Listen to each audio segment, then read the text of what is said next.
Hi friends, please subscribe to Amravati Media and press the bell icon for more latest updates. Jagan ఆ నివేదిక చూసి shock అయ్యారా? అధికారంలో లేనప్పుడు గుర్తింపును నేతలు కోరుకుంటారు. ఈసారి అధికారంలోకి వస్తే ఖచ్చితంగా మంత్రి పదవి దక్కుతుందని భావిస్తారు. గతంలో తెలుగుదేశం పార్టీ ప్రతిపక్షంలో ఉండగా యాక్టివ్గా ఉన్న నేతలకు ఈసారి చంద్రబాబు కేబినెట్లో ఎక్కువ మందికి అవకాశం దక్కిందంటారు. నిమ్మల రామానాయుడు, సవిత, హోంమంత్రి వంగలపూడి అనిత, డోలా బాల వీరాంజనేయ స్వామి, అచ్చెన్నాయుడు, కొల్లు రవీంద్ర, గొట్టిపాటి రవికుమార్, టీజీ భరత్ లాంటి వారికి చంద్రబాబు మంత్రివర్గంలో అవకాశం ఇచ్చారు. వీరంతా కేవలం గతంలో ప్రతిపక్షంలో ఉన్నప్పుడు యాక్టివ్గా ఉండి అనేక కేసులు ఎదుర్కొనడమే కాకుండా తెగించి పోరాటం చేయడమే కాకుండా పార్టీ కార్యకర్తలకు అండగా నిలబడాలని ఈ అవకాశం ఇచ్చారు. సామాజిక వర్గాలకు కొంత తూకం పాటించినా ప్రతిపక్షంలో ఉన్నప్పుడు పోరాడిన వారికి ఖచ్చితంగా అధికారంలోకి వస్తే ప్రాధాన్యత దక్కుతుంది. అది రాజకీయాలను గమనిస్తున్న వారికి ఎవరికైనా తెలుసు. కానీ వైసీపీలో మాత్రం నేతలు అలా యాక్టివ్గా ఉండేందుకు ఎవరూ ప్రయత్నించడం లేదు. అధికారంలోకి వచ్చినా తమకు మంత్రి పదవి అవసరం లేదన్న భావనలో ఉన్నట్లుంది. కొందరు మాత్రమే యాక్టివ్గా ఉంటున్నారు. ఆర్కే రోజా, అంబటి రాంబాబు, పేర్ని నాని, కారుమూరి నాగేశ్వరరావు, గుడివాడ అమర్నాథ్, భూమన కరుణాకర్ రెడ్డి లాంటి వాళ్ళు మాత్రమే యాక్టివ్గా ఉంటున్నారు.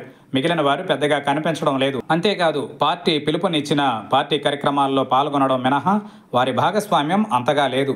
ఇప్పుడు వైసీపీ అధినేత జగన్ ఈ విషయంలో ఒకంత సీరియస్ గానే ఉన్నారని తెలిసింది. అన్ని నియోజకవర్గాల నుంచి నేతల పెర్ఫార్మెన్స్ పై నివేదికలను తెప్పించుకుంటున్నట్లు సమాచారం. ఇటీవల అంటే జూన్ 4వ తేదీన వైఎస్ జగన్ ఏపీ వ్యాప్తంగా వెన్నుపోటు దినంగా నిర్వహించాలని పిలుపునిచ్చారు. కానీ అందులో కొందరు నేతలు అలా వచ్చి ఇలా వెళ్లారని తెలిసింది.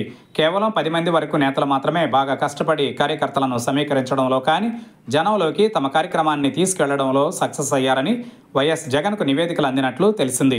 మిగిలిన వారు కొందరు అసలు కార్యక్రమంలో పాల్గొనకుండా తమ ముఖ్య అనుచరుల చేత మమ అనిపించి ఫోటోలు కేంద్ర కార్యాలయానికి పంపినట్లు పసిగట్టారు. దీంతో మరోసారి వైసీపీ అధికారంలోకి వస్తే ఈసారి కష్టపడిన నేతలకు మాత్రమే కేబినెట్లో స్థానం కల్పించే అవకాశం ఉందన్న ప్రచారం ఊపందుకుంది.